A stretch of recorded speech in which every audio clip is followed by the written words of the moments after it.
Haji. Ustaz Muhammad Habibie bin Muhammad, seorang ustaz seorang yang tidak asing di Provinsi moderator forum pertanian dan berbagai begini yang sedang dilihat dia. Jadi insyaAllah malam ini kita tidak ada bagi tajuk yang spesifik, saya tapi menyerahkan pada ustaz untuk menyampaikan kuliah Syekh Hasan dalam ini.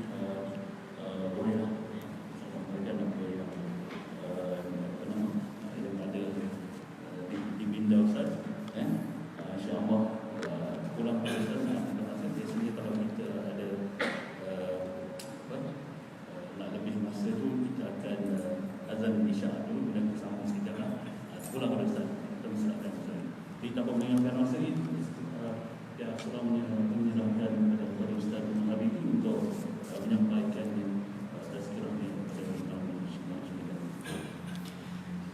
Bismillahirrahmanirrahim. Assalamualaikum warahmatullahi wabarakatuh.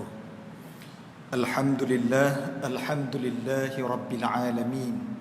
Wassalatu wassalamu ala ashrafil anbiya'i wal mursalin wa ala alihi wa sahbihi ajma'in. Allahumma anta rabbi la ilaha illa anta خلقتني وأنا عبدك وأنا على عهدك ووعدك ما استطعت أعوذ بك من شر ما صنعت أبو لك بنعمتك علي وأبو بذنبي فاغفر لي فإنه لا يغفر الذنوب إلا أنت رب اشرح لي صدري يا الله lapangkanlah dadaku ويسر لي أمري mudahkanlah urusan kerjaku Wahlul 'uqdatam min lisani, bukakanlah ikatan pada lidahku. Yafqahu qawli, fasihkanlah perkataanku. Yang saya hormati lagi saya kasihi kekanda saya, sahabat saya Al-Fadhil Ustaz Hafiz Asmani. Hari ini masya-Allah, seingat saya bersahabat dengan Ustaz Hafiz ni dah 11 tahun. Baru hari ni saya tahu suara dia sedap sekalian.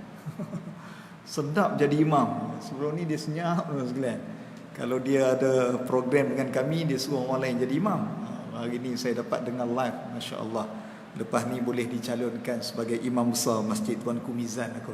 Suara sedap. Yang saya hormati tuan-tuan, puan-puan yang dirahmati Allah Subhanahu wa taala. Ustaz Hafiz Asmani dia bagi tahu saya dua perkara. Malam ni konsepnya bebas. Pertama, tajuknya bebas. Yang kedua, masanya pun bebas. Saya kata tak boleh, kerana dua perkara juga. Pertama, kita kena berhenti juga sebelum solat fardu isyak. Sebab apa? Malam ni ada program penting, perlawanan akhir Piala Malaysia JDT lawan KL lah sekalian. Saya tengok daripada ujung ke ujung ni, pakat dah tunggu Ustaz, jangan lama kan. Jangan bimbang, saya pun nak tengok tu sekalian. Jadi insya-Allah pukul 8 suku kita berhenti. Pukul 8.45 tuan-tuan boleh tengok kick off perlawanan akhir KL lawan dengan JDT. Saya tengok semua ni muka-muka tak puas hati kat JDT, jadi bagaimana tengok semua sekalian. Yang kedua tuan-tuan sekalian, saya fikir nak cakap tajuk apa malam ni. Bila diundang dengan tajuk bebas, penceramah pening. Nak cakap apa? Jadi petang tadi sambil lepas semayang asar nak tunggu sampai ke sini ni, saya sambil duduk di pejabat tu semak teks khutbah. Jadi teks khutbah yang akan disampaikan di Masjid Utama Jakim ni, maka selalunya kalau hari Jumaat khutbah, hari Selasa macam ni sampailah teks khutbah untuk disemak. Jadi sambil saya semak itu, saya terpandang satu hadis. Masya-Allah. Hadis ini sangat powerful, yang sekali saya baca, saya sudah berfikir, adakah aku ataupun tidak. Hadis ini Nabi Muhammad sallallahu alaihi wasallam menyebut dalam satu hadis riwayat Muslim, hadis ke-669. Nabi sebut, man ghada ilal masjidi aw raha a'addallahu lahu fil jannati nuzulan kullama ghadan aw raha Sesiapa yang pergi ke masjid dan balik, maka Allah Ta'ala akan sediakan tempatnya di syurga seperti mana dia pergi dan balik. Orang-orang yang datang ke masjid, ke musalla, ke surau dengan penuh ikhlas, mari ke masjid untuk solat berjamaah dan dia balik, maka Allah Ta'ala akan sediakan tempatnya di syurga seperti mana dia pergi dan balik. Maka saya fikir cukup hadis ini dan juga perbincangan ini yang boleh kita hurai dan kita bahas. Mudah-mudahan ia jadi motivasi. Tujuannya kita buat tazkirah, kuliah, tujuannya apa? Tujuannya litazkir, untuk memberi peringatan. Kerana konsep berceramah, menyampaikan tazkirah ini adalah warisan yang ditinggalkan oleh Nabi dan diteruskan oleh para ulama hinggalah kepada pendakwah, ustaz dan ustazah dan semua sekali. Ia diambil daripada satu peristiwa, yang mana peristiwa ini berlaku ketika mana Nabi duduk berkhalwah, duduk bersendirian, menyembunyikan diri daripada masalah yang berlaku di Mekah. Nabi mengasingkan diri, duduk di dalam gua Hira di Jabal Nur. Datanglah malaikat Jibril membacakan Iqra bismi rabbikal ladzi khalaq, seperti mana yang kita semua tahu. Selepas habis ayat yang kelima, Jibril menghilangkan diri dan Nabi dalam keadaan begitu takut. Kerana Nabi jumpa satu makhluk yang Nabi tak pernah jumpa daripada kecil. Seumpama kalau kita pergi satu tempat dan kita nampak kelibat, tu pun kita rasa gerun. Tapi Nabi jumpa satu makhluk, satu lembaga yang begitu besar, yang peluk Nabi. Ini berlaku kepada beberapa orang Nabi, antaranya Nabi Ibrahim AS. Dia balik ke rumah, kemudian ada satu lembaga yang besar. Maka ditanya, siapakah kamu? Dijawab oleh lembaga itu, akulah malaikat maut yang datang nak ziarah kamu. Agak tuan-tuan sekalian, kalaulah kita balik ke rumah lepas mayang isyak, balik ke rumah, di rumah kita tak ada orang, isteri anak-anak balik kampung sebagai contoh, kita balik, buka lampu, buka lampu, tengok ada satu lembaga yang besar dalam rumah kita. Agak-agak gerun tuan sekalian, gerun, kecut tuan sekalian. Ataupun apa ni, kita subuh mari surah Al-Quds ni, gelap, buka lampu, tengok ada satu lembaga berdiri depan ni, berlari sebenarnya. Tapi kalau ada tuan-tuan jangan lari dulu, tanya dulu. Takut yang datang tu adalah lembaga tabung haji. Mungkin aku nak senaraikan tuan-tuan sebagai jemaah haji tahun depan. Tapi kalau yang datang hujung tahun ni lembaga hasil dalam negeri, tu takut sikit tuan-tuan, tu takut sikit. Dalam keadaan takut, Nabi turun, berlari balik ke rumah, ditenangkan oleh Sayyidatina Khadijah. Maka turunlah ayat yang kedua yang berbunyi, ya ayyuhal mudaththir kum fa'anzir. Wahai orang yang sedang berselimut. Waktu itu Nabi dalam keadaan berselimut. Wahai orang yang sedang berselimut, kum, bangun, fa'anzir, berilah peringatan. Anzir nilah keluar perkataan tazkir, dia jadi tazkirah. Daripada tazkirah nilah keluar perkataan kuliah, keluar perkataan ceramah, keluar perkataan pengajian, keluar perkataan forum, macam-macam. Asalnya daripada satu perkataan tanzir, tazkir, yang diambil daripada ya ayyuhal mudaththir kum fa'anzir. Baik. Maka peringatan apa yang kita nak? Peringatan tentang ayat-ayat Allah, hadis-hadis Nabi yang nak menyuntik kesedaran kita, semangat kita supaya istiqamah, jadi orang baik, jadi orang beriman. Baik. Bila kita sebut tentang masjid,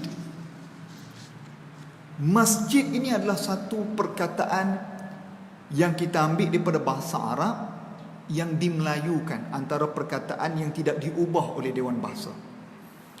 Dan masjid ni para hadirin sekalian diterjemahkan dalam pelbagai 2-3 versi. Ada ulama menyatakan masjid ini adalah tempat solat, tempat sujud, satu kawasan yang didirikan rumah ibadat untuk solat. Nah, sekarang nama tempat kita ini Surau Al-Quds. Apa beza pula di antara surau dan juga masjid? Surau ni dalam bahasa Arab kita musalla lah, ya, musalla. Apa beza musalla dan juga masjid? Musalla ini ataupun surau, mudah kita faham ini, dia juga diterjemahkan dengan masjid. Ulama membahagikan dengan 2 terjemahan. Pertama, satu kawasan lapang yang didirikan bangunan untuk solat. Yang kedua adalah tempat kecil yang digunakan untuk solat. Ini maksudnya surau. Jadi kalau orang tanya kita apa beza masjid dan juga surau ni, kita boleh jawab. Faham daripada mana? Kuliah di masjid surau. Balesa? Tu Kelantan punya versi lah. Orang Putrajaya kita ni maknanya masjid surau lah. Masalah tu terjemahan pada surau. Baik. Dalam dunia ini tuan-tuan sekalian, banyak masjid-masjid. Banyak masjid. Masjid yang paling besar dalam dunia adalah Masjidil Haram. Masjidil Haram. Masjidil Haram ni saya ingat berapa kapasiti dia tuan-tuan sekalian? Tuan tahu ke? Dek tahu ke kapasiti masjid? Kapasiti kita tengok ya. Masjidil Haram.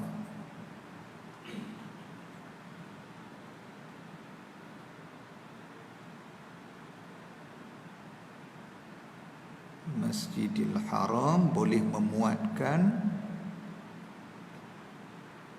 Allah, Wikipedia ni dia tulis tentang luas kawasan perseginya 356,000 meter persegi. Tapi seingat saya boleh berjumlah berapa Ustaz Hafiz? 1 juta ada sampai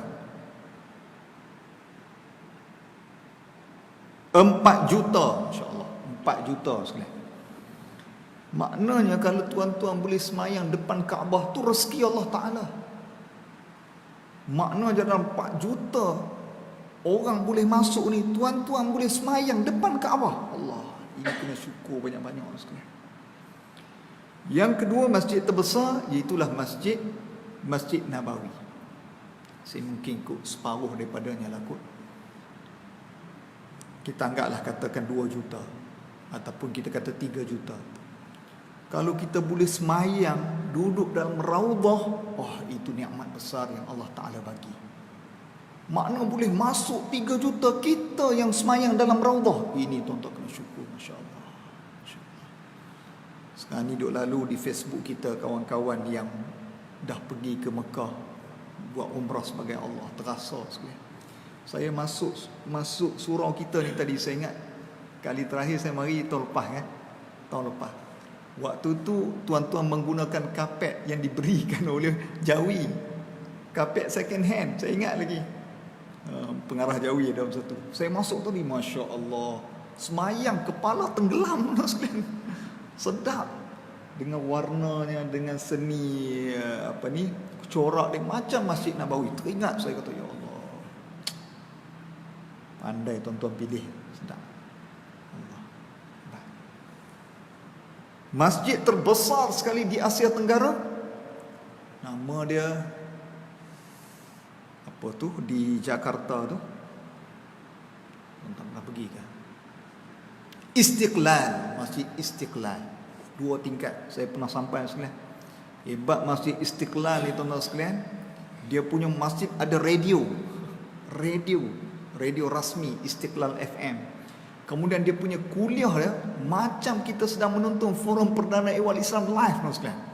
Dia akan ada lighting, dia ada kamera, Dan kita duduklah di hujung mana-mana pun ada layar besar yang boleh kita tengok. Wah, saya kata Masya Allah, ni hebat. Ni tuan-tuan ni satu level dengan Istiqlal lah. Ada kamera, ada mikrofon, lighting je tak pasang lagi. Hebat. Kalau di Malaysia yang terbesar, Masjid Sultan Salahuddin Abdul Aziz Shah di Shah Alam. Baik. Bila kita sebut tentang masjid, ada satu ayat Al-Quran yang Allah Ta'ala menyebut. Di dalam surah At-Taubah ayat ke-18. Allah Ta'ala menyebut, A'udzu billahi minasy syaithanir rajim.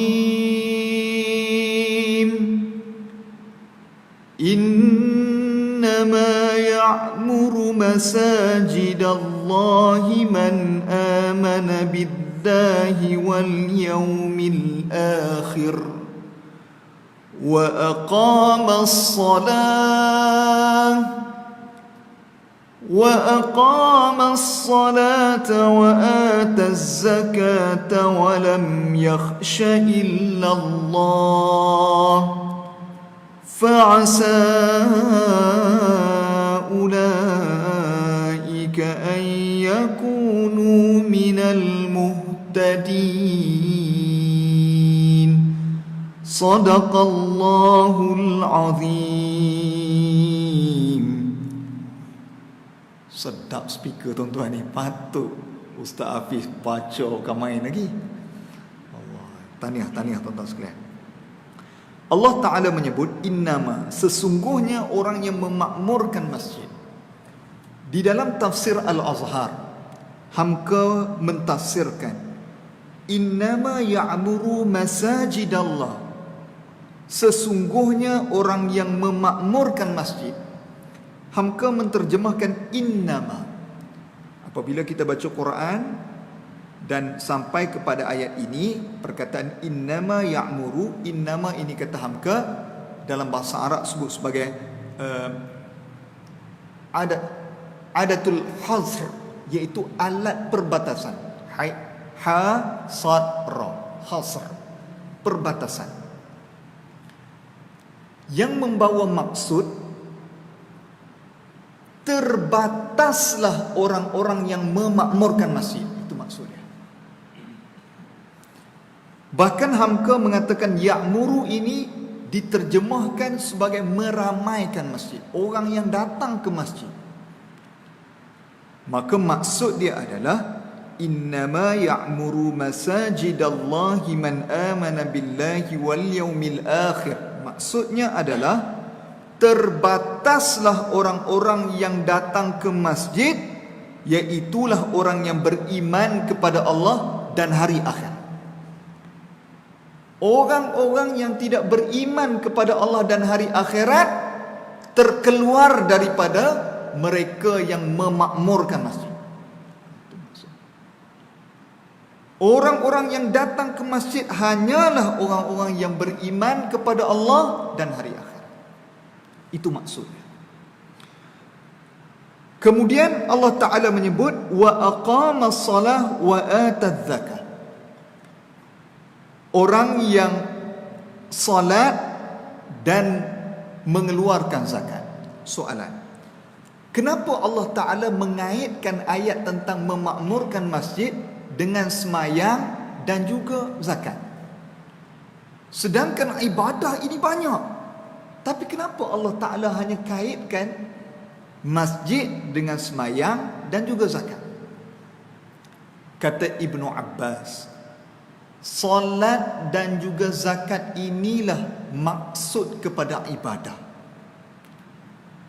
Salat dan zakat inilah maksud yang merangkumi makna ibadah, iaitulah ibadah hablum minallah wa hablum minan nas. Salat ini adalah untuk menghubungkan kita dengan Allah, dan zakat ini adalah menghubungkan kita sesama manusia. Maka Allah mengatakan bahawa nak menghubungkan diri kita dengan Allah dan manusia di mana? Di masjid. Itu tafsiran Ibnu Abbas kepada ayat. Tafsiran kepada Ibnu Kathir mengatakan bahawa Ada orang yang apabila dia datang ke masjid, tujuan dia untuk beribadah kepada Allah, tapi dia main masjid, dia bergaduh dengan orang, maka itu tidak membawa maksud ya'muru masajid Allah. Tujuan dia elok dah, mari nak semayang, tapi dia duduk dalam surau, duduk masjid ni, kira nak berkelahi dengan orang. Ni tak betul, hak ni tak betul, nak cari gaduh. Ataupun mari berdebat pula, nak jadikan tempat ini tempat untuk bercakaran sesama manusia. Maka kata ulama, ini tidak membawa maksud kepada orang itu memakmurkan masjid. Ataupun orang itu, tadi saya sebut, dia datang solat kepada Allah tapi bergaduh. Ada juga orang yang datang, dia semata-mata untuk cari pengaruh manusia, bukan untuk beribadah. Iaitu dia gunakan masjid untuk dia cari pengaruh manusia. Sama ada supaya dia dikenali sebagai orang yang bermasyarakat, supaya menonjolkan image credibility dia sebagai seorang ketua. Niat dia mari untuk dapatkan pengaruh manusia, bukan beribadah kepada Allah. Ini juga kata ulama terkeluar daripada orang yang memakmurkan masjid. Maka orang-orang yang memakmurkan masjid tentulah orang-orang yang beriman kepada Allah dan juga menghubungkan sesama baik dengan manusia. Baik. Kemudian para ulama ketika mana menghuraikan maksud ya'muru masajid Allah ini, memakmurkan masjid ini, dibahagikan kepada dua kategori. Ia disebut sebagai memakmurkan fizikal masjid dan juga memakmurkan roh masjid. Apabila kita sebut tentang memakmurkan fizikal masjid, Hamka telah memberi perincian beberapa peringkat. Pertama dia sebut adalah membina masjid. Maknanya ya'muru masajid Allah ini juga kita boleh terjemahkan kepada orang yang membina masjid. Ada dalam satu hadis sahih yang Nabi sebut, sesiapa yang membina masjid di atas dunia ini, Allah akan membina istana di syurganya nanti. Sesiapa yang membina rumah Allah di dunia ini, Allah akan membina istana di syurga nanti. Maknanya Allah, Nabi memberi suluhan tiket masuk syurga kepada kita dengan membina masjid. Sebab itu tuan-tuan, dalam Malaysia ni ada beberapa orang hobi dia bina masjid. Hobi, kerja matlamat utama. Antaranya almarhum Datuk Dr. Harundin. Dia jadi matlamat kepada dia untuk hidupnya membina masjid. Dikhabarkan oleh anak muridnya dalam ceramahnya, dia telah bina masjid hampir 50 buah masjid sepanjang hayatnya. Dan sebelum dia berlepas pergi ke California untuk buat pembedahan jantung sehinggakan meninggal dunia, hari terakhir sebelum dia meninggal itu, dia buat keluar, seingat saya 50,000 ke 100,000 ataupun 500,000, wallahualam, nak kena cek balik dia punya kuliah dia di dalam YouTube. Dia bagi kepada untuk bina satu masjid terakhir dia bina di Langkawi. Itu masjid terakhir dia bina sebelum dia meninggal dunia. Jadi anak murid tanya, Datuk, kenapa Datuk suka sangat bina masjid sedangkan banyak kebajikan lain yang boleh dibuat sebagainya? Dia kata, aku baca hadis ni, dia kata sampai hadis ni dia jadi satu semangat lain, menyebabkan aku nak beriman kepada hadis ni. Itulah hadis yang saya sebutkan maksudnya tadi, sesiapa yang membina masjid di dunia ini, Allah akan membina istana di syurga nanti. Oleh sebab itu tuan-tuan, kalau boleh kita ada satu semangat. Kalau nak bina sedebuk satu masjid dengan duit kita, mungkin kita tak mampu. Kita mungkin tidak seperti Tan Sri Rashid yang membina masjid di Senawang, Senawang, masjid seumpama Taj Mahal itu, mungkin kita tak ada duit seumpama itu. Tapi kalau kita boleh infak, ada duit kita di dalam penubuhan sesuatu rumah Allah di dunia ini, itu cukup baik. Kalau kita dengar ada satu tempat nak buat masjid, nak buat surau, kita ambillah bahagian kita. Tak semestinya beribu-ribu, ada RM10 bagi dah. Boleh kita beriman dengan hadis ini pun, Masya Allah, hebat dah. Satu. Yang kedua hamka sebut adalah orang yang membaik pulih masjid. Ini juga masuk kepada ya'muru masajid Allah. Kalau surau kita ni, tuan-tuan sekalian, adalah kerosakan sikit kepada paip di surau kita. Kalau boleh kita ada satu semangat berebut-rebut untuk tukar. Tak ada lah kita nak tunggu mesyuarat, nak tunggu peruntukan daripada Jawi dulu untuk tukar batang paip. Boleh lah tuan sekalian. Tapi kalau kita ada satu semangat, tak apa, biar aku yang nak tukarkan. Allah, ini hebat sangat. Pada zaman Nabi ada seorang wanita. Dia ni tiap-tiap hari dia akan mari ke masjid Nabi. Kerjanya cleaner, tukang sapu, tukang bersih. Satu hari dia tak datang. Nabi tanya pada sahabat, mana kakak ni, mana makcik ni yang selalu datang bersihkan masjid? Maka sahabat kata, dia sudah meninggal dunia ya Rasulullah. Nabi kata, kenapa kamu tak bagi tahu aku? Kerana aku sendiri yang akan mengimamkan solat jenazah. Ini level orang yang memberi khidmat kepada surau dan juga masjid. Sebab itu tuan-tuan, kalau lah surau kita ni ada sedikit kerosakan apa ni, cuba kita jadi orang yang ada inisiatif untuk complete, bukan komplain. Kalau kita nak komplain tentang kelengkapan surau kita ni, tak cukup kertas kajang kita boleh komplain. Tapi kalau kita jadi orang yang complete, tolong lengkaplah, tak apa, kita nak bahagian kita. Masya Allah. Dan nombor 3 kata angka adalah ya'muru masajid Allah, ini diterjemahkan orang yang mewangikan masjid. Hamka huraikan mewangikan masjid ini iaitu membersihkan masjid. Sebab itu tuan-tuan para ulama, cara mereka nak meruntuhkan ego mereka adalah bersih tandas masjid. Saya juga ada beberapa kenalan yang dia buat satu aktiviti mingguan untuk anak-anak dia, iaitu dia akan pergi ke mana-mana surau untuk kutip telekung wanita yang ada di dalam surau, dan dia pergi hantar ke dobi, basuh dan diletakkan semula. Dia jadi satu aktiviti untuk keluarga dia.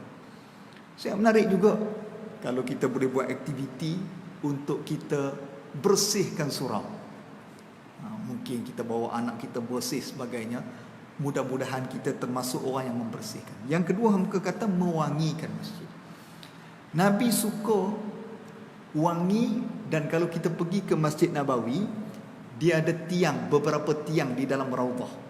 Raudhah ni adalah tapak asal kepada Masjid Nabi, dan kita akan kenali dengan beberapa tiang.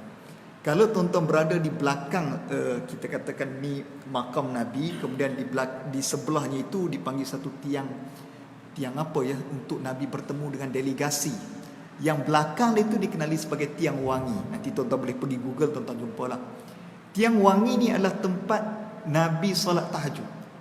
Jadi para sahabat, bila dia tengok Nabi beri kat situ, dia akan calik minyak atar ataupun pewangi untuk menandakan ini tempat Nabi suka sembahyang tahajud.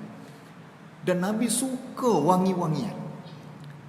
Jadi bila saya ceramah ke mana-mana surau dan masjid, bila huraikan ayat ini, saya nak bagi tuan-tuan saham pahala. Alangkah baiknya surau kita ni dengan aircon, kipas sejuk sekalian, naik cering bulu roma saya kan. Lepas ni kalau saya datang ceramah sini, saya kena bawa baju blazer sebenarnya, sebab apa sejuk. Saya cadangkan kalau tuan-tuan beli bakhur, pewangi.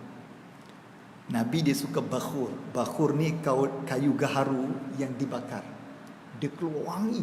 Kalau tuan-tuan pergi ke Masjid Nabawi, Masjidil Haram, sebelum nak solat, tuan-tuan akan jumpa ada seorang petugas, dia akan bawa bakhur. Dia akan pusing, wangi sekali. Sekarang ni ada dijual. Saya bukan ejen bakhur kan, supaya saya nak cerita. Saya beli dah. Oh, wangi macam duduk di Masjidil Haram sekalian. Macam duduk dalam raudhah. Jadi kalau tuan-tuan nak infak kepada surau kita ini, mungkin 5 minit sebelum masuknya waktu solat, pusing bakhur itu. Bakar Allah, orang masuk rasa Masjidil Haram, rasa seronok. Kapet Masjid Nabawi, bau Masjidil Haram. Allahu Akbar. Seronok sekali. Baru ni saya ceramah di di Larai. Saya sebut yang sama. Kemudian lepas ceramah tu, dia punya ahli, dia kata, Ustaz, minggu depan Ustaz datang, bakhur ada.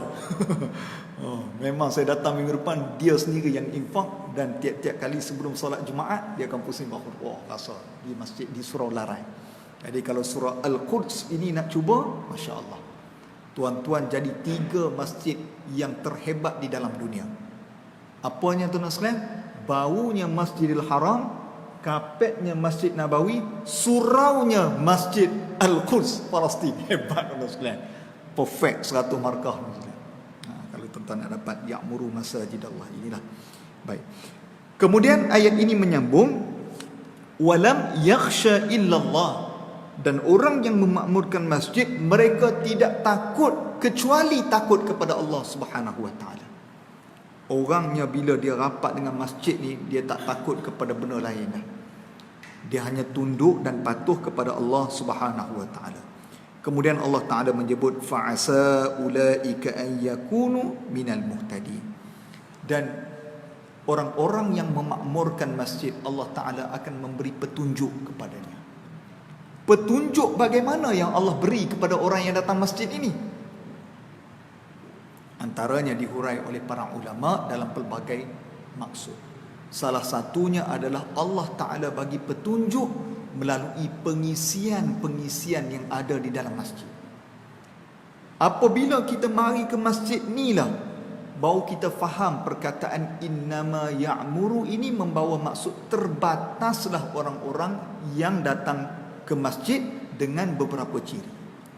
Kalau kita tidak datang ke surau dan masjid, kita tak faham tentang perkara ini. Kerana kita mari ke masjid lah, kita faham apa itu halal dan haram. Kerana kita mari ke masjid lah, kita ambil perbankan Islam, tidak ambil perbankan konvensional. Kerana kita mari ke masjid inilah, kita makan benda-benda yang halal. Kerana kita mari masjid inilah, diberitahu kepada kita tentang petanda-petanda hari kiamat. Kerana kita mari ke masjid inilah menyebabkan kita tahu tentang ciri-ciri akidah ahli sunnah wal jamaah. Kerana kita mari ke masjid inilah kita faham tentang fiqh ibadah, rukun Islam, rukun iman, rukun solat secara terperinci. Ini maknanya diberi petunjuk oleh Allah Subhanahu wa taala. Kalau kita tak mari ke masjid, kita tak tahu yang mana betul, yang mana salah, yang mana tahu, yang mana tidak. Sebab itulah berbeza orang yang diberi petunjuk dengan tidak diberi petunjuk. Dengan apa? Dengan kemuliaan masjid yang Allah Ta'ala beri kepada kita. Akhirnya tuan-tuan sekalian, 3 minit yang terakhir ini, masjid ini bukan kita nak datang untuk menunjukkan kebijaksanaan kita berbanding orang lain. Kita dihimpun dalam saf yang tidak disusun mengikut solutasi maupun hierarki apa-apa. Ada dalam satu kitab tuan-tuan sekalian, tajuknya Pengakhiran bagi Orang-orang yang Zalim, ditulis oleh Syekh Ibrahim Al-Hazimi. Dia menghimpunkan tentang cerita-cerita orang yang zalim mati dia macam mana. Salah satunya adalah kisah seorang pemuda yang mati tahun 1900. Maknanya tak jauh lah daripada kita. Dalam kitab itu cerita tentang Fir'aun, Namrud, macam orang yang zalim mati dia macam mana. Budak ini tuan-tuan sekalian, dia adalah Syekh Ibrahim Al-Hazimi. Dia tak sebut nama budak ini, tapi duduk di Semenanjung Arab. Dia ni terkenal dengan orang yang sangat cerdik di kampungnya. Semua orang kampung tahu dia ni memang cerdik. Ringkas cerita, satu hari selepas daripada solat zuhur, dia masuk ke masjid. Selepas daripada solat zuhur, dia jumpa imam. Dia kata, tuan imam, saya minta izin nak bercakap dengan para hadirin. Maka imam kenal dia ni orang paling cerdik. Maka imam pun bagilah mikrofon, mungkin nak bagi tazkirah, ceramah sebagainya. Kemudian dia kata, tuan-tuan dan puan-puan sekalian, apa yang tuan-tuan buat tadi, semayang, baca Quran, zikir, semuanya sia-sia belaka. Kerana Tuhan yang tuan-tuan sembah sebenarnya tak ada. Tuan-tuan saja rasa ada, sebenarnya tak ada. Satu masjid terkejut dengan kenyataan yang dibuat oleh pemuda tadi. Dia kata, jangan marah nanti, dulu saya nak tunjuk bukti. Saya nak cabar Tuhan tuan-tuan, matikan saya dalam tempoh 5 saat. Kalau saya tak mati dalam tempoh 5 saat, maknanya Tuhan tuan-tuan tak ada. Kalau saya mati dalam tempoh 5 saat, maknanya tuan-tuan ada, Tuhan tuan-tuan ada. Dia cabar. Akhirnya dia buat kiraan 5, 4, 3, 2, 1. Tepat kiraan ni. Risau pula aku ni. Mati pula ni. Saya baca kitab sekarang. Dan tak jadi apa-apa. Dia kata, nah, betul tak apa yang saya kata? Tuhan yang tuan-tuan sembah tak ada, tuan-tuan saja rasa ada. Maka saya nak katakan bahawa apa yang tuan-tuan buat tadi semuanya sia-sia. Sekian, terima kasih. Dia keluar dalam keadaan bangga. Orang masjid terpinga-pinga. Dia orang paling cerdik. Dia kata, betul juga budak tu kata ni. Tak ada apa, kita ni sembahyang benar. Tergoyang keyakinannya. Dia balik rasa bangga. Cabar Tuhan dalam masjid. Tujuk kebijaksanaan. Habis dia balik ke rumah, tuan-tuan sekalian, ringkas cerita, dia balik ke rumah, mak dia sediakan makanan tengah hari lah. Dia kata, sekejap lah mak, panas mak, tanah Arab, jadi nak mandi dulu. Tuan-tuan jangan rasa, oh ini dah mula ni, dia panas ni, bala Allah, tidak, tanah Arab panas. Jadi balik dia mandi. Bila mandi ni tuan-tuan sekalian, mandi, tiba-tiba senyap. Mak dia ni heran ni, pasal apa senyap? Ketuk-ketuk, mak tak buka pintu. Akhirnya mak tadi ni risau, panggil jiran-jiran, pecah pintu. Pecah, tengok-tengok, budak ni mati dalam keadaan yang mengaibkan. Wallahu a'lam. Ringkas cerita, dia mati. Akhirnya Syekh Ibrahim Al-Hazimi meneruskan penceritaan itu. 1 minit terakhir sekalian. Orang kampung buat gosip, cerita, macam mana budak ni boleh mati ni, macam-macam penceritaan. Akhirnya orang pergi tanya ulama, macam mana budak ni mati? Ulama tadi jawab, aku tak tahu, wallahu alam. Cuma aku boleh bagi tahu, di tanah Arab kita ni ada satu binatang, dia boleh mati di air yang cetek. Kerana budak ni mati ni dalam keadaan kepalanya masuk di dalam mangkuk tandas, mati di air yang cetek. Maka ulama kata ada seekor binatang di tanah Arab yang dia boleh mati di air yang cetek. Kalau dia jatuh, kalau kena air, dia lemas, dia boleh meninggal. Namanya keldai. Dan Tuhan dalam Quran, apabila Allah Ta'ala nak menggambarkan sifat bodoh, Allah Ta'ala sebut keldai. Contoh dalam surah Al-Jumu'ah. Bodoh, keldai. Dan inilah keldai di tanah Arab, kerjanya memikul-mikul kitab. Kalau pedagang datang beli kitab yang banyak, di belakang keldai lah dihimpunkan kitab. Maka Allah Ta'ala gambarkan orang yang bodoh umpama keldai. Cerdik, tetapi kecerdikan itu tidak memberi manfaat kepada diri dia. Jadi oleh kerana itu tuan-tuan sekalian, kita mudah-mudahan kita menjadi orang yang memakmurkan masjid dengan menghambakan diri kita kepada Allah dan hari akhirat, dan kita boleh jadi orang-orang yang para ulama sebut, ambillah beberapa saham pahala. Mudah-mudahan kita mendapat syurga ataupun istana di syurga Allah Subhanahu wa taala nanti. Jadi sekadar itu sahaja. Aqulu qauli hadza wa astaghfirullahal azim li wa lakum. Wassalamualaikum warahmatullahi wabarakatuh.